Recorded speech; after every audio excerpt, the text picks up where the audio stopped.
Hello, and thank you for joining us. I really enjoyed that last discussion on coronavirus impacts on the clean energy industry. If you weren't able to tune in, you can check it out on the Atlantic Council YouTube channel or Facebook page after the conference.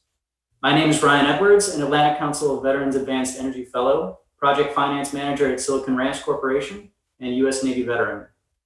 I'll be your moderator for the session, and I'm pleased to be joined today by an esteemed panel as we discuss the future of finance for the advanced energy and clean tech industries.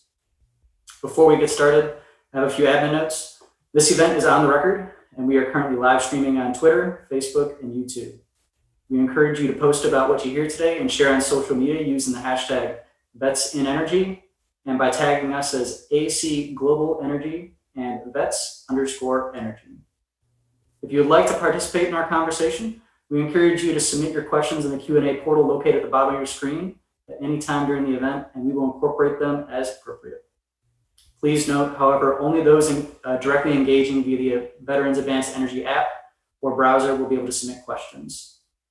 So the goal for this discussion is to update you on financial challenges facing clean energy and strategies to overcome them. As a point of reference, renewables, which include solar, wind, biomass, geothermal, and hydro, currently produce about 18% of U.S. energy, but is projected to be around 38% by 2050, according to the U.S. Energy Information Administration. This needs to be paid for somehow. Now, and turning to our virtual panel, it is my pleasure to introduce Jason Bloom, Senior Director of Global Macro ETF Strategy at Invesco, Todd Glass, Partner at Wilson, Sonsini, Goodrich, and Rosati, and Jennifer Holmgren, Chief Executive Officer of LanzaTech, which is a carbon recycling technology company. Without further ado, let's jump into the first round of questions. Jason, we'll start with you since you have more of a macro view with your public markets experience. Can you walk us through the changing economics and investor perspective on clean energy? Sure. Thanks a lot for having me here today. This is a really exciting time to be discussing clean energy companies, their financial performance, their equity performance in the markets. If you'd have come to me 3 years ago, like several investors did who saw the growth in the space, but knew that stock prices had performed very poorly over the prior 10 years and kind of said, look, it looks like this is really growing everywhere. Should we be investing? At the time, I would have said, well, it feels like it, but it's a little early because just 3 years ago, our portfolios were on average losing money. You'd have 40, 50 companies in there, all either in clean energy or solar. And as a group, they were losing money, even though their business was exploding. 3 years later, wow, things have really, really changed. One of my struggles in talking to investors about putting money into this sector is that they have this hangover from the last 10 years of all this hype and no profitability. And this year, you're seeing portfolios that are not only profitable, but we're talking about 37% profit growth in the solar sector as a whole, 60% profit growth in our broader clean energy portfolio, which owns, the whole supply chain, wind, hydro as well. And it's really been a massive sea change, for lack of a better word, in the economics of the industry. We all knew the industry would get there. In the past, subsidies from the government tended to be the biggest driver of share price because the companies weren't really profitable or competitive on their own. But flash forward to 2020, and you've got companies that are winning bids against fossil fuel competitors without the need for subsidies. In other words, on their own, they're the lowest cost provider of power generation. And then, of course, if you broaden it out just past solar, you get into the whole ecosystem of electric cars, hydrogen fuel cells, or lithium-ion batteries, and a whole sort of almost electronic economy that's emerging here. So it's a really exciting space. We're talking not about startups, but companies with multi-billion-dollar market caps. Some of them may have 300 employees. Some of them may have 40,000 employees.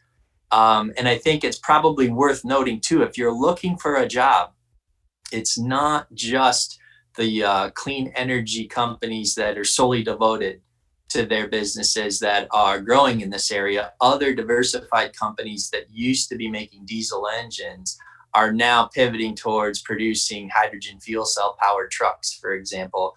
Or you may look at some of the big energy companies. They're taking this opportunity where they have to declare losses and say, well, look, what's another billion in losses? We're down 15. We'll say we're down 16 this year. And they're accelerating their investment and pivot towards clean energy economy versus because they see the end coming. So it's a very exciting time to be in the space, whether you're looking at a small firm, a mid cap or a large cap firm. And I think that the diversity of businesses out there offer a spectrum of job opportunities and descriptions that probably any of us should be able to find with a little bit of on-the-job training. Yeah, I find that really interesting, Jason, especially because I think I remember in our prior conversations, you mentioned that there's even ETFs now really specific for all these different renewable type companies. Where do you kind of see that going? I just want to, before we move on to the next point. Sure. Well, it's been sort of this quiet transition. The clean energy portfolios, whether it's just solar or the more diversified portfolios, have really been one of the top performing sectors over the last 3 years, let alone over the last year. But people, again, are a little scarred by the mania from 10 years ago where the profits didn't follow the stock prices. Currently, the stock prices are following the profits. So now we're seeing more companies come into these portfolios as the universe expands. And certainly we're seeing, just given the cultural climate, a big premium beginning to be built into these companies because they see that regulators are trying to drive the economy towards a cleaner future. And so it's great when you not only are making money, but the government is trying to push business your way. Awesome. Thank you for that.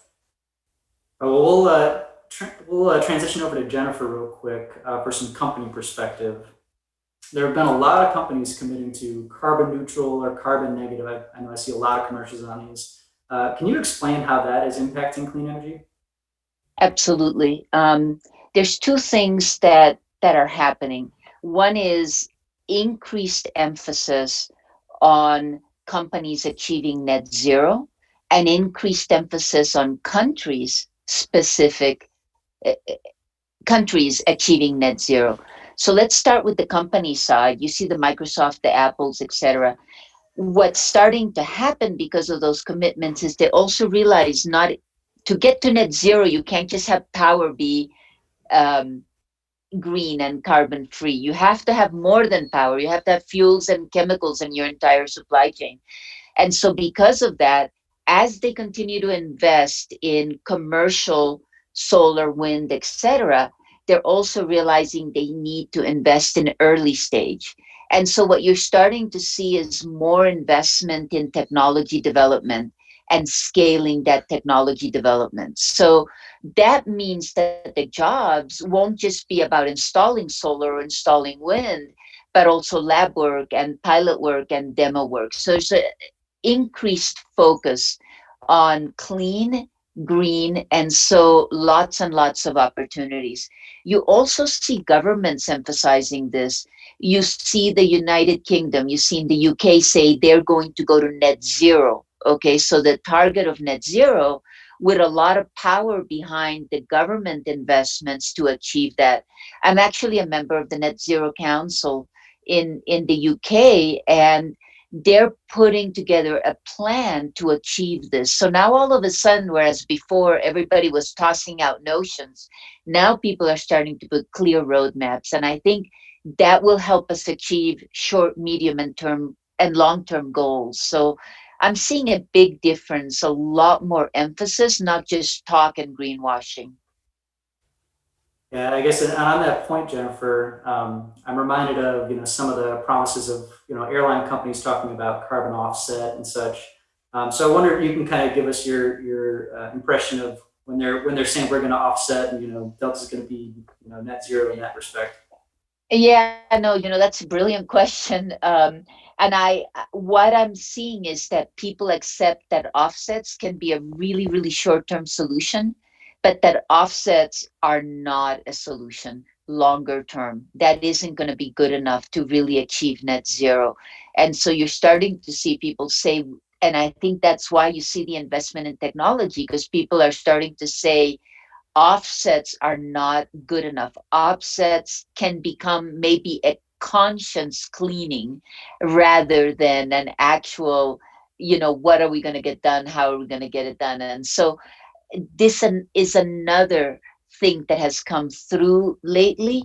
I think people are starting to get sophisticated enough to ask really good questions about what is it going to take to achieve this. And I'm also seeing, and in part, to be honest, we have to give credit to the youth movement. I'm starting to see a lot of people get questioned, are you putting your money where your mouth is? Are you walking the walk? And are you doing this with enough urgency? So the environment over the past, I would say 18 months has changed dramatically. And aviation is an example, a real focus on sustainable fuels versus just offsetting. Well, thank you so much for that. All right, Todd, we're going to look over to you for now, based on your legal background and project level experience. Can you kind of explain how the fundamentals of new products have been changing and hopefully where they're going? Great. Well, I thank you for that, and pleasure to be a part of this group. Jason hinted at it, and your question leads right to where I wanted to go, which is that the fundamentals of energy and energy markets and value and cost have fundamentally changed over the last 10, 15 years. What is driving a lot of opportunity, not only opportunity for jobs, but also opportunities for financing, is that renewables are now cheaper than thermal fuel-based generation and nuclear for that matter. In other words, wind and solar in particular are cheaper than natural gas generation, coal and nuclear. Now, everybody would say it's all about the investment tax credits or some other federal subsidy. Actually, on an unsubsidized basis, Lazard and a number of other people have confirmed this, that when you can buy solar and wind energy at less than $20 or $30 a megawatt hour, that's actually cheaper than the same energy that you can buy. Now, there's some changes happening, but honestly, the realities of this market are driving a lot of opportunity. Second thing I would say about fundamentals are, and Jennifer actually mentioned this, is that customers are driving change. Customers are driving the desire for greener energy. They're also driving the other type of green, where they want to lock in cheap renewable pricing in their energy supply. So it's both types of green. It's not only the green, the decarbonized green, but it's also the ability to save money over the long run by doing this. And as renewable energy is coming down, we're starting to see that the marginal cost of energy is starting to get towards zero. In other words, it's not all about your fuel costs and the volatility related fuel costs. You can eliminate all of that by a large capital cost. All of this is driving a significant inflow of interest, of equity as well as debt into the renewable financing markets and whatnot, which gets us to the second thing.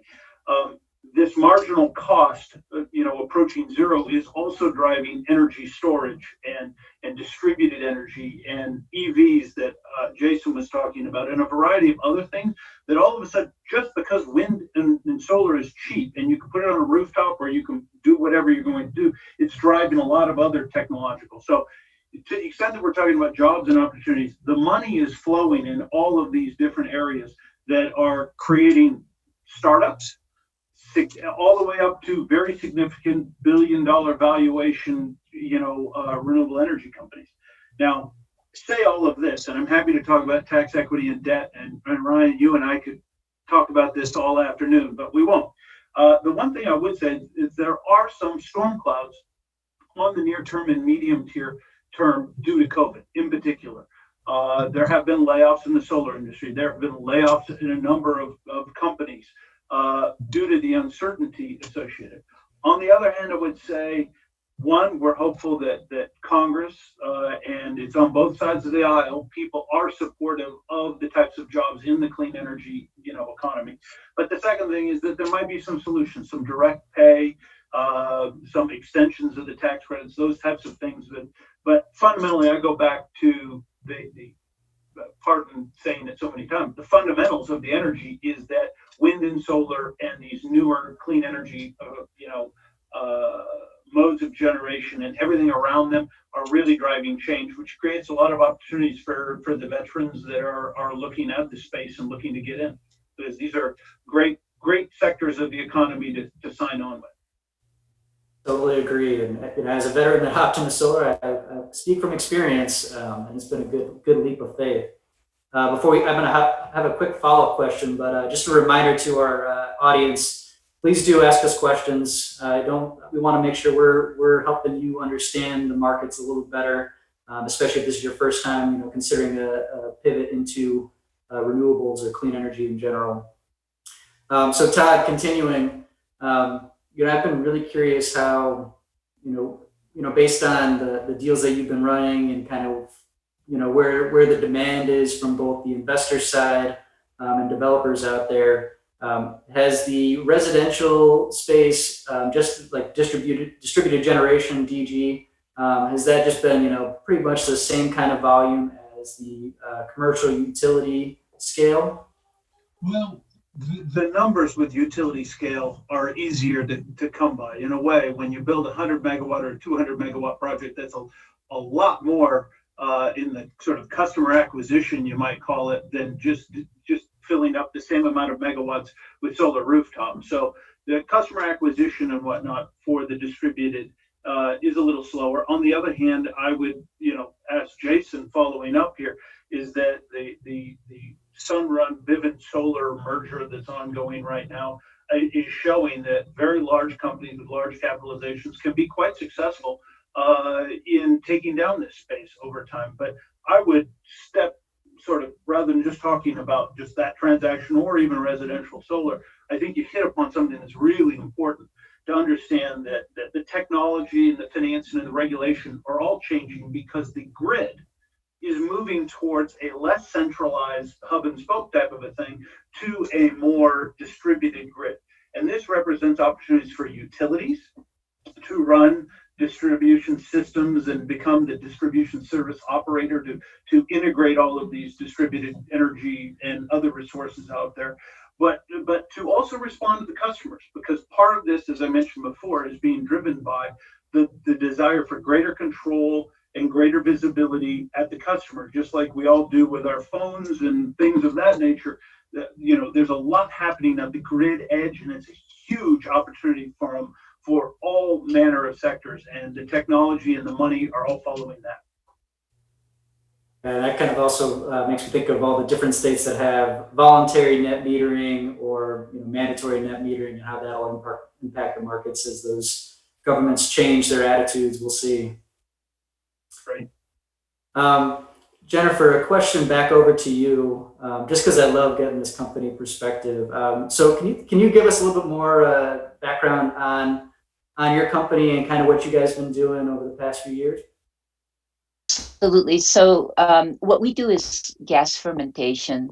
So we take waste gases like from a steel mill, refinery, chemical plant, or gasified municipal solid waste. We take that gas and we basically feed it to a bacteria.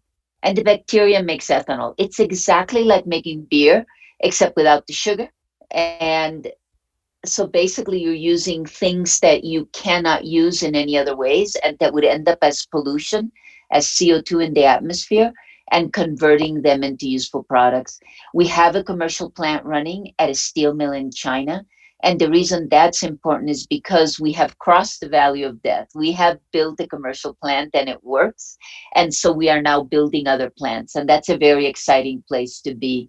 And what we're doing is extending the technology from emissions at a steel mill more to, say, gasified biomass, because there's a lot of waste wood, a lot of waste agriculture residues, a lot of waste trash. And we like to think of trash, MSW, as kind of the oil of the future, right? It's abundant, And being able to reuse the carbon in this waste is something we consider very important. I think that's also what they used in Back to the Future too, right? Yeah, Before I exactly. forget. Yeah, let's not forget. It feels like science fiction, but it's not. That's why it's exciting to have a commercial plant working. And what I'm really most excited about, and you started asking me about aviation fuel, you know, if you have enough ethanol, ethanol can become a feedstock. People think about putting ethanol in a car, but ethanol is also something you can make chemicals out of, ethylene, for example, aviation fuel. And so we're trying to show that to create more work also and more pull as the auto sector gets away from ethanol. We can create jobs also for the farmers who are making ethanol right now, or making feedstock for ethanol. We can start driving that ethanol to other uses. Excellent. Very exciting. Hopefully, things we'll see in the next 5 to 10 years. We'll see where the R&D goes. Thanks, Jennifer. Yeah. Jason, I'm now thinking about the carbon pricing piece. So please let me know if I can't leverage your expertise on this one. So carbon pricing is very common outside the U.S., obviously not applied in the U.S. markets. So if that is a possibility coming to the U.S., could you, one, kind of give us a background on carbon pricing if you have some? If not, we can pull from the group. And then two, how you think it would impact the market? Yeah, I would actually defer to my colleagues as far as giving you, a little history on it. I will say that carbon pricing, I believe, as it currently has been implemented, isn't quite where it needs to be yet. And in the U.S., obviously, politics are going to be a huge driver. If you were to get a Democratic administration, and they had maybe a Democratic Congress as well, they might need all three points of leverage. You could see things start moving again in that direction. I remember a few years ago, hedge funds were buying up farmland in Iowa in anticipation of the, a carbon pricing mechanism. Of course, that didn't pan out. Fortunately for them, farmland appreciated anyway. But I think that there are many forces ready in the US to jump on that very quickly. And again, if private markets are engaged, that's where you're really going to see the transition. And again, it's a relief in a sense, because if you create just enough regulation to get the private markets moving and capital moves, then the government doesn't really have to make it happen so much. But it'll be a battle, right? There's a lot of financial winners and losers on that one. Yeah, it's a very efficient market, hopefully. So agreed that they're the market privately is pulling things the right direction without too much public intervention. It's just all countries are different. Obviously, the U.S. is one big ship to move. So we'll see how quickly the markets can. Yeah. We did get a question in from the audience. So this one I think, Jason, hopefully might be helpful. So how might recently separated veterans best convey or translate their skills to financial firms to break into the industry? If you need a second, please take a moment. Yeah, to financial firms. Okay, so right off the top of my head, certainly the first most relevant avenue would be, what is your sector of expertise? So if you have expertise in a particular technology, particular industry, right, that is, and then of course you have a facility with numbers and finance. So if you want to go in right away and say, I can make an impact without, years of education, if you have some knowledge of finance, you don't need an MBA. But if you have maybe a finance degree of some sort, and then you have multi-year resume, right, in a particular sector that is a growing relevant sector right now, people are going to be interested in you as an analyst, especially because understanding some of these newer technologies, I guess there's not a great institutional reservoir of technical knowledge. And so separating companies that seem to be managing themselves well versus other companies that maybe have made a splash in the headlines, but they're not as skilled in managing their firm. And that's something that's going to be a growing area of finance. Whereas, oil and gas company analysts that's probably not going to be growing as quickly, right? So that would be the best idea off the top of my head, but I would definitely love to hear what my other panel colleagues what their thoughts on that would be. Yeah, Ryan, if I could jump on there. I've been thinking about this as we plan for this conversation, and as been a guy who spent 15 years in the solar industry, I know that a lot of veterans are employed in the solar industry. And within the financial side, a number of ways they go in through the analytical side, through the modeling and things like that, skills that have been well developed in the military, risk assessment, those types of things. A lot of military folk are very good at. There are a number of very specific things that I would throw out there for sort of the non-financial side that are worthwhile.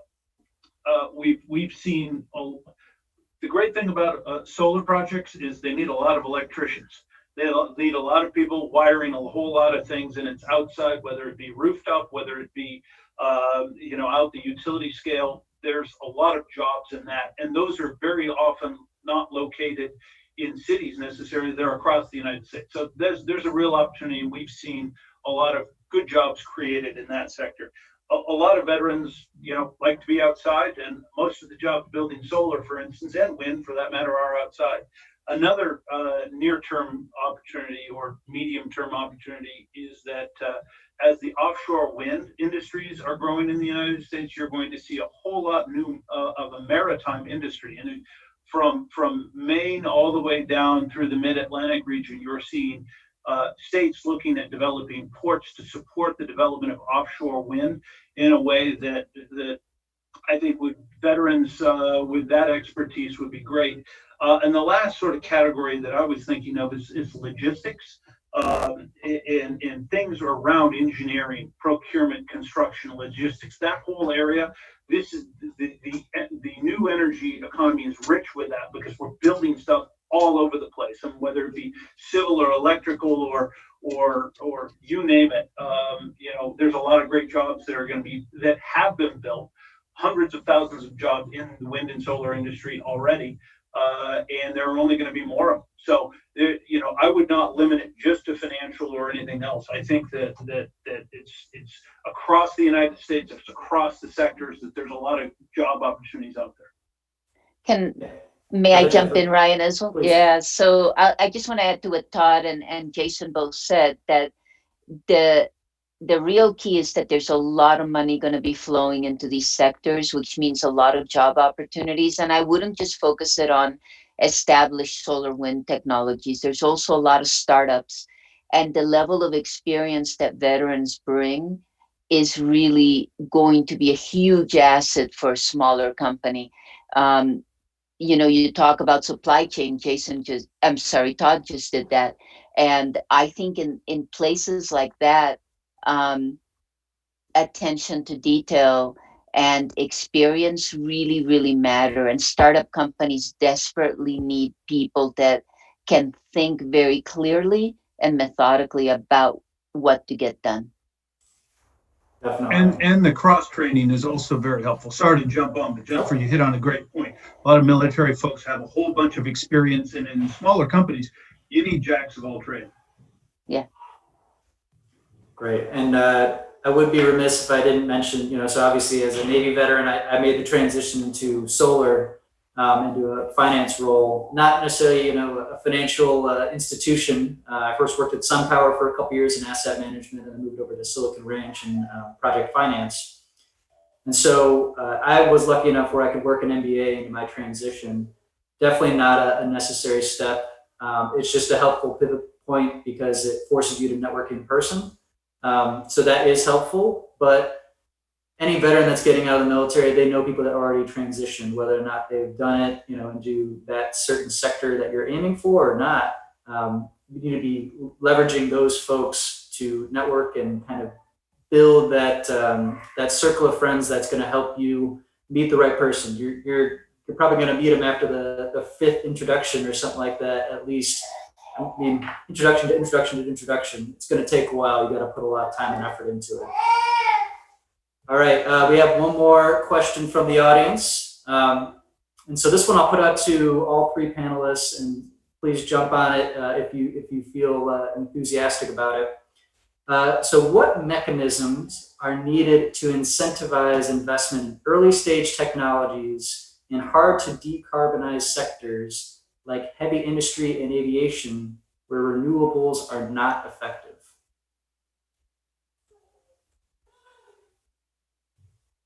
I'm happy to jump in. Yeah, Oh, sorry, please. go ahead.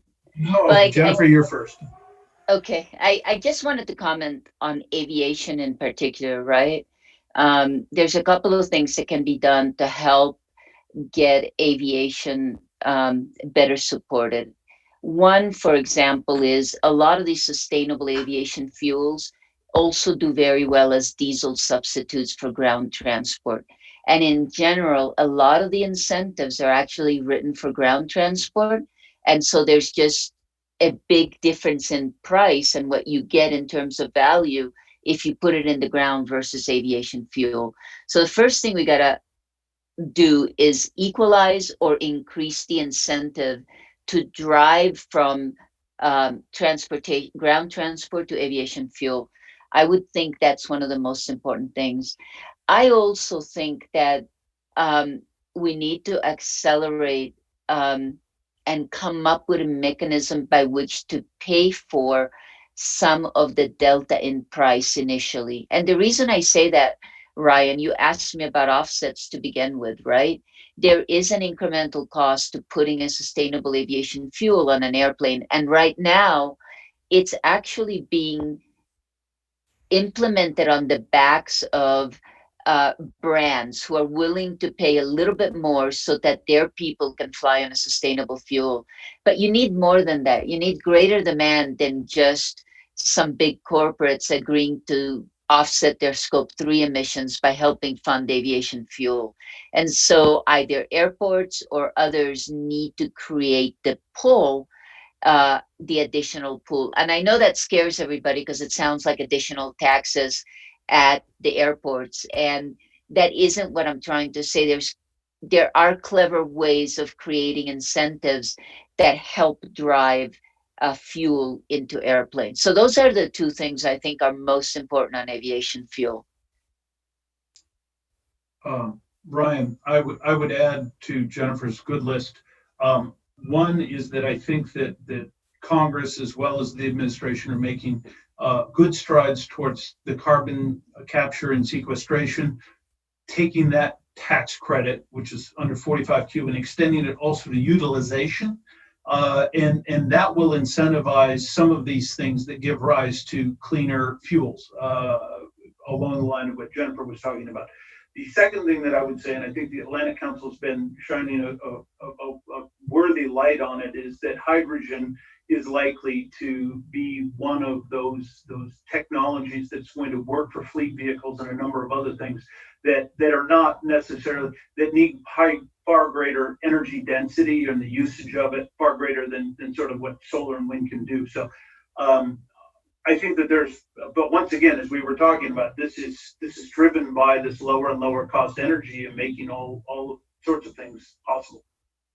Yeah, and maybe I could jump in just from the public markets side. There is a very rapidly growing emphasis on companies taking responsibility for their entire carbon footprint, right? So you've got level 2 and level 3. Where Apple, for example, could go technically to net zero, but what about the rare earths that are being mined? Apple is contributing through their purchase of those rare earth metals, right? So if you can spread it out, so I think of Invesco and the big focus on ESG ratings, so that we pressured by institutional investors across the board, right, for companies to behave responsibly. We're going to start keeping track of how much our employees travel and how much jet fuel is burned. Well, if an airline comes up with a clean fuel to run their aircraft on, they're going to get a preference from us. because our shareholders are holding us and many other companies accountable, right, for the entire circular carbon economy and our contribution to that. It's only growing. We're not there yet, but we're halfway there. Some companies are formally implementing plans along these lines. So the more that there's transparency, the companies that aren't transparent in reporting these concepts and issues are beginning to be scored lower by investors who are reviewing. In other words, you can't cheat your score up by just not disclosing, because the lack of disclosure now is being counted against you. These trends are only increasing, and greater transparency and greater efficiency will you don't want to go too far into the economic speak, but at the end of the day, it reduces these negative externalities, right? Companies that are polluting, that are contributing to global warming, will eventually, through this transparency, be forced to internalize those costs that they're not being forced to internalize right now. But the quicker we get there, the better, I guess. Definitely. Thanks everyone for those thoughtful responses. Todd, I think there was one follow-up to your response from one of the audience members. Doesn't hydrogen lack the infrastructure currently? I'm assuming they're referring to hydrogen infrastructure, Sure. hydrogen as a source. Absolutely. I think that that's true. I think that hydrogen is actually making significant inroads in Europe. It's already starting to show some promise there. But you're absolutely right. Is the hydrogen infrastructure, it's been one of those things we've been talking about for at least the last 20 years, and it hasn't arrived yet. I think that things are getting closer, and there's promise. I think that there's a far greater focus on the opportunities that actually make more sense versus hydrogen when we were talking about it 10 years ago, when it was sort of like hydrogen is going to be the solution for everything. Well, there's actually specific use cases where it makes sense, but I would put hydrogen in the 10 years out type of thing, but I would put energy storage, which is something we should also talk about.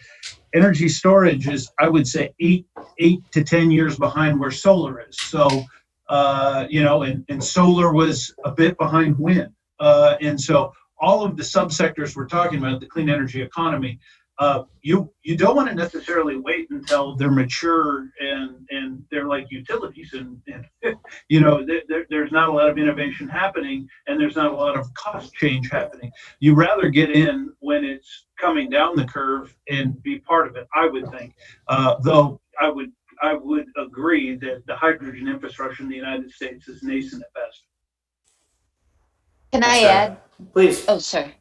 So on hydrogen, a couple of points. One of the neat things about hydrogen, and I know we don't have a lot of infrastructure yet, but what I'm starting to see in India, for example, is hydrogen being co-blended in pipelines with something else that enable a transition so that you could start with small amounts, right? Because we don't have the problem that we have so much hydrogen available. So that's one thing. The other thing that I think is important is hydrogen, because it becomes much more interesting when the solar and wind people succeed, right? Because you can start generating hydrogen from electricity and water. And as the grid gets greener, you really start to make hydrogen possible. So the reason I think we all questioned hydrogen infrastructure or where the hydrogen was coming from is because what's happening in the renewable electricity market was just emerging. And that allows me to also say one last thing, okay? And that is that it's like COVID in a lot of ways. Technology evolution grows exponentially, right? So you're sitting there seeing 1, 2, and then all of a sudden you've got 64, right? And I think that's important. And the reason it's important is because it means that in the early days, with new technology, we have to have patience. When somebody says, like Todd did, it's 8 years away or it's 10 years away, everybody says, well, I've been hearing that for 10 years. And the reason for that is because it's going to grow exponentially. Look at solar, right? People were laughing at solar in 2012, and now you can't go anywhere without seeing it. So we need to have patience initially and allow this exponential growth to happen. And I believe hydrogen is going to emerge, and it will do it on the back of solar and wind. Thank you, Jennifer. Moving on through a couple of the questions from our audience. Again, keep them coming in. Hopefully we get through them all, but I think you're asking for some great questions. This one is about sustainability and commitments from companies. So Jennifer, Todd, I think either of you would be great for this question. What is the best way that companies can demonstrate their commitment to sustainability qualitatively through messaging, question mark, or other? I can make a comment. Branding is cool, but frankly, I think it's time to walk the walk. I think the way you're going to show commitment is by actually showing projects, real projects that you're supporting and how that's impacting you. I want to see people with roadmaps. I want to see real change. I don't want to see some cute little ads showing that somebody's doing something or committing to doing something. The days of committing and talking are long gone. I would completely concur with what Jennifer said. I think that you're starting to see a number of companies. They started in the tech sector buying green energy, and we used to think about the concept of additionality, but they wanted to make their procurement of energy make a difference, and it wasn't just a slogan, and it wasn't something that was just a brand or a branding or something that could be done. It's actually become real. I actually think that if you look at what's been going on with ESG, there has been a fantastic recognition that doesn't really get a lot of recognition that we've had our first climate-based bankruptcy in the United States, and that was PG&E's bankruptcy a few years ago. That was driven by failure to recognize the risk associated with the changing landscape that their wires were running through, right?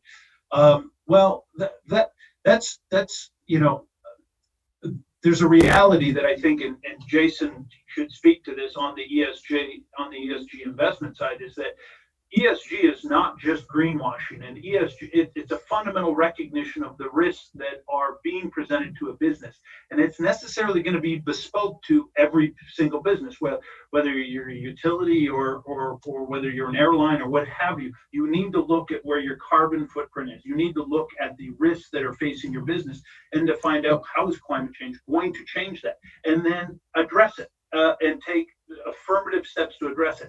That's what I think ESG is all about. It's not just a branding exercise or a waving the green flag type of a thing. It's all about fundamentally changing your business and how you're approaching it to address these issues. So over to Jason. I think you may be the best person to talk about it, because ESG is what you look at all day long. And Jason, just in case you missed the question, the original question, what is the best way that companies can demonstrate their commitment to sustainability qualitatively through messaging or other?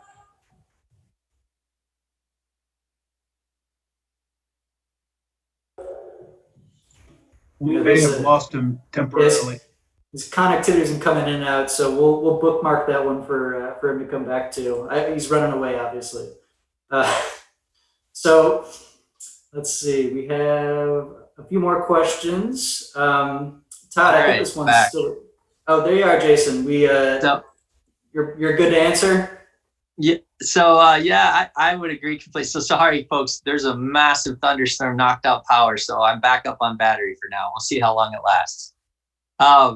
ESG has become a way for investors to measure risk of a company's operations and their management behavior.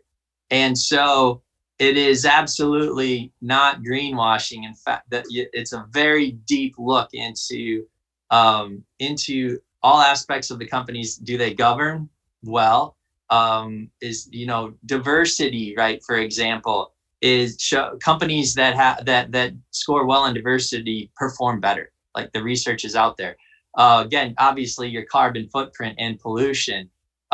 Companies who pollute expose themselves to the risks of lawsuits down the line, and that's a risk that investors want to be able to try to measure as best they can. So I agree, ESG is coming on really fast, and it is anything but greenwashing. Thanks, Jason. Hopefully, power can come back soon. Otherwise, you're going to be stuck with batteries the rest of the evening. Yeah. We had another question that's kind of similar in terms of commitment to sustainability. I guess the audience is looking for a bit more specifics on qualitative or quantitative. So I don't know, maybe it's percent of revenue or something like that they're investing in ESG type options, or I don't know. From a public company investment standpoint, it isn't. It is really just a measure of the risk factor in your business. So whatever the investment is that you need to make as a business operator manager to improve in that area is what it is. We're measuring results with ESG, not capital investment. Now, of course, there's a trade-off there, right? But what we're finding is that companies that score well on an ESG screen perform better over the intermediate and longer term because they are better managing risk to the business. So it's not so much how much is going into ESG, that at the end of the day, the reason that institutional investors have embraced using an ESG lens through which to evaluate a company is because that company will be more profitable over the intermediate and longer term if they score well on an ESG screen. It's really not about green politics. This is, if it was, institutional investors who have accountability for their returns wouldn't be embracing it. It really is about controlling risk and reward in your portfolio and at the individual company level as well. Great, thank you. I think we've now nailed that ESG piece down. So hopefully that satisfies everybody. Next question, Jennifer. I think this one might be good for you. One method for changing the math regarding renewables is to determine an accounting method for converting carbon offset or climate change mitigation into a monetary unit to have an apples to apples comparison of different energy sources. How do you see this progressing, and how important do you consider this narrative in the financial future of renewables? Wow. I'm not sure I'm the right person to answer. I'll get started, but I think Jason and Todd will do better than I. First of all, I think it's an excellent question. So I think immediately about the low carbon fuel standard in California, which has very set rules on how to measure different inputs and different outputs and their life cycle analysis, and how to categorize them to rank their carbon intensity impact. And it's completely technology neutral. It just looks at inputs and outputs. And this allows you to do a cross section. And in this case, it's only for fuel, but I've seen people start to use it for chemicals as well. So I think something that's based on life cycle is quite important. And that could be a way to give scores to approaches. The second thing I would add is everything has to be audited. That's another nice thing about what California does. It's all about, you can forecast what your life cycle will be, but then it will be audited and you have to show that you made it. There are third-party agencies like Roundtable for Sustainable Materials that audit. So I think if you combine those two things, you can start to rank how things play. But I would add that I would not rank every industry on the same playing field. Some industries are further along than others, and you need to drive people to reduce and reduce and reduce. So heavy industries, which have just gotten started, should not be ranked equally to automotive sector, right? You need to put them on different scales and drive them both to get better and more efficient. I'll leave it at that and let somebody else comment further.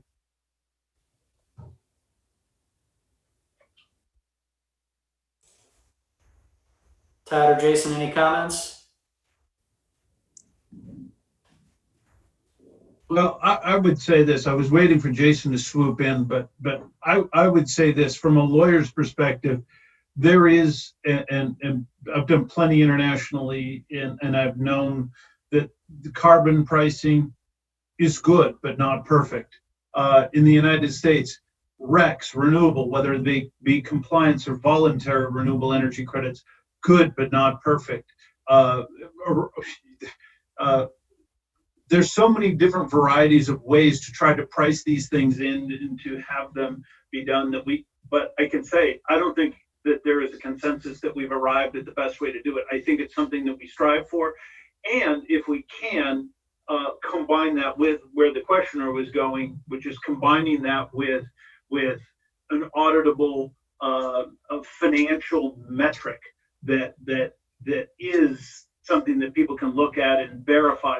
That's where we need to get, but we're struggling, but we're making strides, I would say, over the last 10, 15 years of getting that recognition. And I actually, I think that what's happening from the public markets in particular, that's probably going to drive, the accounting standards and the like to actually drive to some type of a common measurement system. Yeah.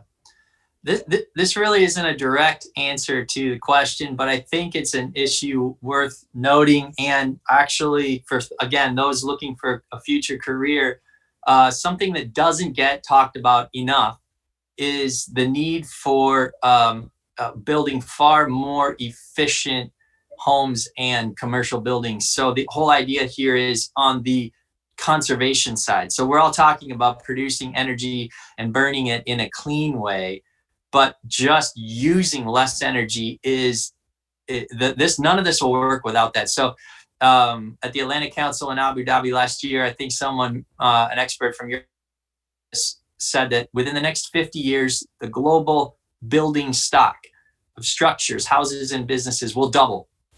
So can you imagine doubling the energy consumption and finding a way to get to net zero? The math is impossible. What you need is to come at it from both sides. So from a public market standpoint, one of the things we've looked at is portfolios of green REITs, real estate developers and managers of highly efficient structures. Europe is way ahead of us as far as creating building codes for green construction. But if you're in that infrastructure, especially large buildings, and you're going down the path of becoming a company that's really skilled in building with the newest and most efficient technologies for consumption, that is, I think, it may even be a bigger business than all of the businesses we're talking about. But again, they don't pollute directly. They contribute to pollution through higher consumption of energy. But once again, a massive need for a transition to these firms and these technologies that are building efficient structures. Something to think about if you have skills in that area. Awesome. Thank you, Jason, Todd, and Jennifer. We just got a few minutes left. So I just want to do a quick lightning round just for kind of like the skill set we're looking for veterans when we put our hiring manager hats on. So obviously you all represent different areas. Not everybody's going to be a lawyer, Todd, sorry. But when it comes to transitioning veterans, what are one or two skills that you think that they can bring out in either on a resume or in an interview that will really help them shine, considering that they won't have, the years of experience of the candidates they're competing against? Jennifer, if you want to go first. Yeah, I would actually say that I'm not sure. First of all, I agree that the veterans do not have the years of experience that others do. I do believe, actually, especially in a startup environment, so many people are so young, straight out of school, that the veterans actually will have an advantage on years of experience and experience in areas that could be very useful, especially, as Todd earlier said, across various skills. I would emphasize that. I think those things will play very, very well in a startup environment. Yeah. Jason or Todd? Yeah, I would say a couple of thoughts there. As a veteran, you're going to come out with a proven track record of being part of a team and knowing how to work within the team environment. I can't tell you how, as I've risen up to eventually become someone who's hopefully managing and trying to help the younger generation move along in their careers. When we have people come in to interview, they all come in with this basic skill set that will allow them to learn what they need to know. You don't need to know everything you need to know on the job. What I'm looking for as an employer is, have you demonstrated some sort of level of discipline and knowledge that will allow you to come in and learn what you need to learn. Most people can learn what they need to learn. Where we've found is that where the biggest struggle has been to find someone who fits well from a personality standpoint. Do they know how to work with team members? Do they know how to problem solve without creating heightened conflict, right? To do it respectfully and constructively. I can't tell you that is so important. And people don't last in our organization if they can't do that, even if they're really talented. Coming out of the military, I think, is a big advantage, especially against maybe some of these younger generations that, quite frankly, just grew up differently in a different culture and maybe don't have, let's just leave it at the fact that veterans are going to have an advantage most likely in that area. And I would emphasize that. Well, I'm just going to extend that a little bit more. I think Jennifer and Jason nailed it, but I would, when we're hiring and the companies that we represent, we look for two additional things that are very related. One is the ability and the willingness to work hard. You would be stunned how many people in an interview will fail to convey that they want to work hard. And the second thing, which is very critical to a number of companies in this space, from the publicly listed all the way down to the startups, is a lot of the folks here in the management all the way through the organization are mission driven. And most of the people in the military understand that they're there to serve and to extend the mission. And that's not something you should shy away from. If I was interviewing, we look for that regardless of whether it's a veteran that's hiring or not. We want people that are committed to getting the job done right on time, and doing whatever's necessary to get that done. And that, I think Jason was politely saying, that's somewhat lacking in some of the pools of resumes that come through. Well said. Thank you to the three of you, especially for that last minute advice. So I do want to list just a couple of things up just for the benefit of the audience, some veteran resources, wanting to learn more about clean energy finance. This was just beneficial to me going into solar, but if you Google Law of Solar, I think it's by Stoll, it's the law group. They talk about financing structures, product development. You'll see a lot of similarities from what carries over to other renewable projects. And then the U.S. Energy Information Administration, EIA, which will talk about U.S. energy trends, that the stats I threw out at the beginning about, where is energy going by 2050. Just good stuff to carry with you for life, but also for your future interviews. And in closing, thank you all for joining us for this timely and productive conversation during Veterans Advanced Energy Week. And thank you to our panelists for being here to share their perspectives and expertise. Even despite thunderstorms, they persevered. If you'd like to rewatch today's event or share the stream with a colleague, a cached replay of the Atlantic Council YouTube channel will be available after the conference.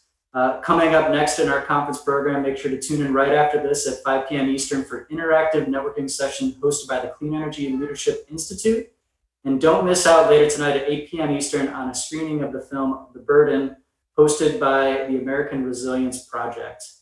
I'm very excited for both, and I hope to see you all there. Thanks.